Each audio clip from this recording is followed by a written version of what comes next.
My fiance confessed my ex proposed 3 days ago. And I said yes. I didn't yell. I just told her to give back my ring and get out. Weeks later, she would be the one called me crying, realizing her destiny was. You're probably wondering why someone would send an ex-fiancé a $25,000 loan application. It's a fair question. The answer requires context.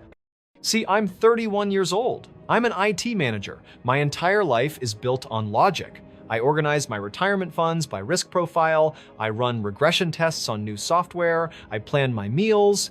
My world is built on order. Jessica wasn't.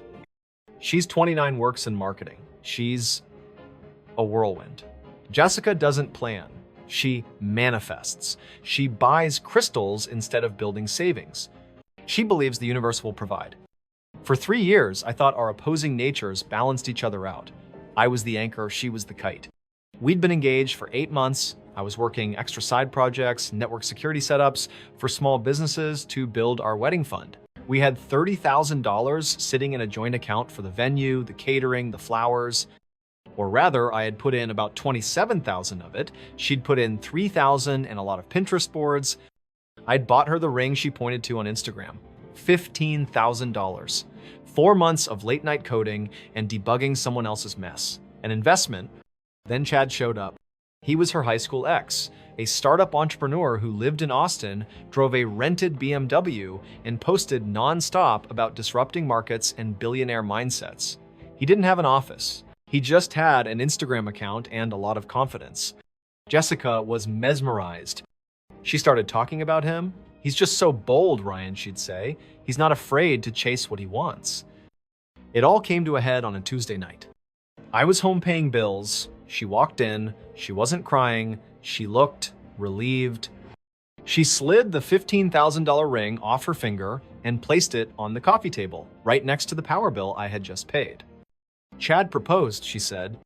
I didn't say anything. I just waited for the logic. There was none. I realized something, Ryan, she said, her voice almost excited. You are my plan, but he is my destiny. I looked at her. Then I looked at the ring, the symbol of my $15,000 investment in our plan. There was no yelling, there was no shouting. My world is built on logic, and the logic was clear. Okay, I said, when are you leaving?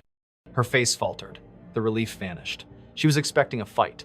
She was expecting me to beg to try and fix it, to compete with her destiny. She wasn't prepared for acceptance. Would I? I was going to pack this weekend. No, I said.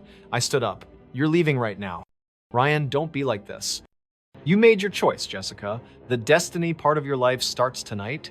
My sister Emily will be here in 30 minutes. She will supervise you packing your personal items. You're kicking me out. I'm facilitating your destiny. She left in tears, dragging 2 suitcases. Emily arrived at 8:15. Jessica was gone by 9. I didn't drink. I didn't break anything. I sat down at my desk. I opened my laptop. First, I logged into our joint bank account. I initiated a transfer for the full $30,000 into a new separate checking account under my name only. I attached a PDF scan of my side project invoices totaling $27,000 as the memo for the transfer. Proof. Logic. Second, I blocked her. Phone, social media, email. Third, I blocked Chad. Fourth, I blocked her mother, Susan. I knew she'd be the next wave. By 9:30 p.m., Jessica was, for all intents and purposes, digitally erased from my life. I had a plan. She had a destiny. I guess we both got what we wanted, so I ignored the DocuSign email, I deleted it. I ignored the voicemail from Susan. I went back to debugging my code. Logic. Order. For 48 hours, there was silence. I figured the message was received. I was wrong. 2 days later, my building intercom buzzed. It was the front desk. Mr. Ryan, Jessica is here in the lobby. She seems very upset. I went downstairs, and there she was. Not the confident, glowing woman who had left to find her destiny. This was a different person. Mascara was running down her face. She was trembling. The moment she saw me, she burst into tears and ran toward me. Ryan, thank God. Please, you have to help me. I just stood there, my hands in my pockets. Help you with what, Jessica? It's Chad, his investors, and they pulled out. It's all a misunderstanding, but they froze his accounts. I just listened. We're going to lose the deposit, Ryan, the entire deposit for the venue. We just need the $25,000 to cover it until his money is freed up. Please, it's just a signature. I let the silence hang in the air for a moment. Then I asked the question. So let me confirm the logic. You want me to take a $25,000 financial risk for your wedding to the man you left me for? The crying stopped instantly. It was like a switch flipped. Her face went from desperate to ugly. The real Jessica. I knew you'd say that, she hissed, her voice sharp. You're so petty. You just want to see me fail. You have the money, Ryan. I know you do. You're just sitting on it hoping I'm miserable. She was loud now. The doorman was pretending not to listen. A few people waiting for the elevator were definitely listening. She was about to wind up for another round when the elevator doors behind her dinged. They opened, and Sarah walked out holding a bag of groceries. She saw me. She saw Jessica, who was red-faced and mid-shout. Jessica froze. She looked at Sarah, then at me. Her brain was visibly trying to process this new data. You, Jessica stammered, pointing a finger. You replaced me. Sarah, who is all calm logic and warm smiles, just looked past Jessica directly at me. Ryan, she said, holding up the bag, you forgot the milk. Then she smiled, walked right past Jessica, who was still standing there with her mouth open, and used her key to let herself into my apartment.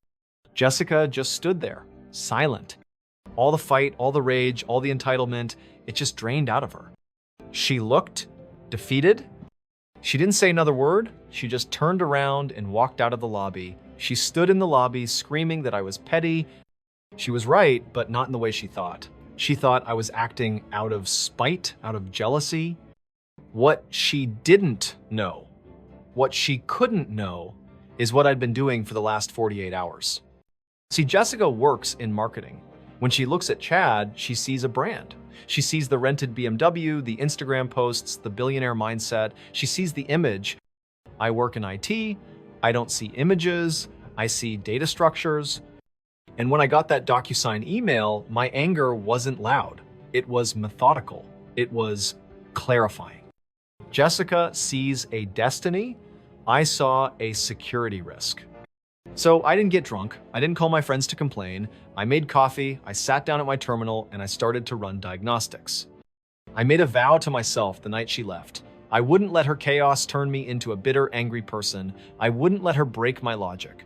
No, I would take all that chaotic energy she'd thrown at me, and I would turn it into orderly fuel. And this was order. I started with Chad. His company name was on his Instagram, Disruptive Future Holdings LLC. It sounded impressive if you don't know what you're looking at. But an LLC is a legal entity. It has to be registered. So I did a search. The LLC was registered in Delaware, of course, classic move for people who want to hide things. But Delaware still has public records. I paid $50 and 15 minutes of my time, and I pulled the company's annual report and articles of organization. I scrolled past the generic legal jargon. I wasn't looking for his mission statement, I was looking for the data. And I found it. In the section for authorized parties and initial investors, there were two names. One was Chad, the other was not Jessica. It was the name of another woman. Let's call her the Dallas investor. My IT brain kicked in. This was a pattern, a repeating variable in his code. I cross-referenced her name with Texas public records. I found her social media, I found pictures of her and Chad from 6 months ago, pictures of them on vacation, pictures where she was also wearing an engagement ring. Jessica wasn't his destiny, she wasn't even his plan. She was just the next name in his database. So when Jessica was screaming at me in the lobby about being petty, she had no idea. She was playing checkers. I was debugging her entire life. We were in the lobby. She was vibrating with anger. Sarah was upstairs in my apartment, living the life Jessica thought she still had a claim on. Because you're sleeping with her, Jessica finally spat, pointing toward the elevator. I almost laughed. She was still seeing the world through her own lens. Everything was about emotion, jealousy, romance. I shook my head. No. My voice was quiet, cold. All the anger from the last 48 hours had condensed into this one sharp point. I'm not signing your loan, Jessica, because I called Chad's other investor. She blinked. The anger didn't fade, it just paused. What? What are you talking about? His investors are in California. No, I said. His main investor is a woman in Dallas, the one I found in the Delaware LLC filing, the one he was engaged to before he proposed to you. The color drained from her face. I mean, you read about that happening in books, but I watched it. I watched the blood literally leave her face. She went from red and furious to a sick, pale white. You're lying, she whispered. But it wasn't a statement, it was a plea. Am I? I said. She was very interested to hear about you, and she was especially interested to hear about this $25,000 loan. And that's when I delivered the final piece of data. See, I did the math, the timeline, the amount. It's not for a wedding venue deposit, is it, Jessica? She started to back away. It's hush money. She just stared. That's the exact amount she's been threatening to sue him for. It's not for your wedding, it's to pay her off, so she doesn't go to the authorities and have him charged with fraud. I let that hang in the air. The lobby was silent. Even the doorman had stopped shuffling mail. You. She couldn't even form a sentence. I stepped back toward my elevator. Oh, and Jessica. She looked up, her eyes wide and empty. I forwarded her your DocuSign email, the one with your $25,000 request, and I attached my full analysis of the situation just so she had all the facts. I pressed the button for the elevator. They're talking now, the two of them, comparing notes. And from what the Dallas investor told me, I think the FBI might be their next call. The look on her face, it wasn't anger anymore, it wasn't sadness, it was deletion. It was the sudden, horrifying realization that the entire destiny she had chased was a lie. She hadn't been chosen, she was just the next mark in his scam. She hadn't upgraded, she had been downgraded to the level of a co-conspirator. And I, her boring, logical plan of a boyfriend, had just calmly and methodically destroyed the only safety net she had. The elevator dinged, the doors opened. She was still standing there, a ghost in the lobby, as I stepped inside and pressed the button for my floor. 3 months passed. The silence was profound. The aftermath of the explosion, as I heard later through my sister Emily, was predictable. Chad, the destiny, had vanished. The moment the Dallas investor and I started comparing notes, he'd liquidated whatever he could and disappeared. His Delaware LLC was dissolved. His rented BMW was repossessed. Jessica. Well, Jessica learned what happens when manifesting meets reality. She was fired, using a company email to solicit a cosigner for what turned out to be a fraudulent loan. That's a bad look, even for a marketing department. Without Chad and without my financial support, her world collapsed. She couldn't afford our old apartment, she couldn't afford any apartment. She sold her car, the one I'd put the down payment on, and moved back in with her mother, Susan. And me, my life moved forward. Logically, Sarah and I were making dinner in my apartment, the apartment that was now ours. We'd been officially dating for 2 months. She'd moved in some of her books. Her laptop was on the desk next to mine. It felt easy. We were laughing about the library book fair. She was trying to teach me how to cook something that didn't come in a box. The place felt warm. It felt like home. And then there was a knock. Not a loud, angry pounding, just a soft, hesitant knock. I opened the door. It was Jessica. But it wasn't the Jessica I knew. The high-energy whirlwind manifesting Jessica was gone. The red-faced screaming entitled Jessica from the lobby was gone too. This woman just looked tired. No makeup, hair pulled back in a simple ponytail. She was wearing clothes I didn't recognize, simple, worn out. Ryan, she said, her voice small. Can I just talk to you for a minute? I promise I won't yell. I looked back at Sarah. She was quietly wiping down the counter, giving me space, trusting me. I stepped into the hallway and closed the door almost all the way. You have 2 minutes, Jessica. She launched into a speech. It sounded rehearsed, like she'd practiced it in the car on the way over, probably with her mother. I've been in therapy, she started. I've been doing a lot of work on myself.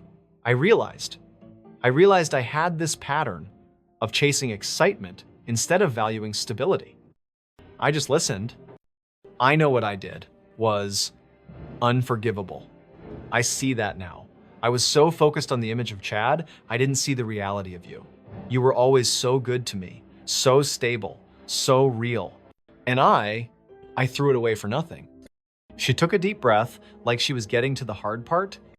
And I know I have no right to ask you for anything ever again.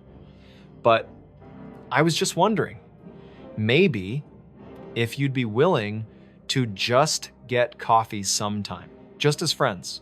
So I don't know, just to talk. Her eyes were pleading. She was playing the last card she had. The broken redeemed woman card. The I've learned my lesson card. And I looked at her. I really looked at her. And I didn't feel anger. I didn't feel pity. I just felt nothing. The connection was gone. The code was compiled. I could see Sarah through the crack in the door, smiling softly as she organized my spice rack, completely unbothered, completely trusting. I turned back to Jessica. No, Jessica. Her face crumpled. No, not even coffee. No, I said my voice wasn't cold this time. It was just firm. Final. I'm glad you're in therapy. I am genuinely. I hope you figure things out and build a great life for yourself. I paused, then delivered the last line of logic. But I'm not the prize you get for finally figuring it out. I'm not your reward for learning your lesson. I looked her straight in the eyes. And I am definitely not your backup plan for when destiny fails. Good luck with everything, Jessica. I stepped back inside. I didn't slam the door. I just closed it. And the soft click of the deadbolt sliding into place, it was the most satisfying sound I'd ever heard. So what's the lesson here? It's simple. Don't ever let yourself be someone else's plan while they're out searching for their destiny. Be your own destiny. What do you think about that $25,000 loan request? Was that just naivety or was it next level audacity? What would you have done in my situation? Let me know what you think in the comments. And if you enjoyed this story of smart justice, hit that like button and subscribe to Project Checkmate. We have a lot more checkmates coming,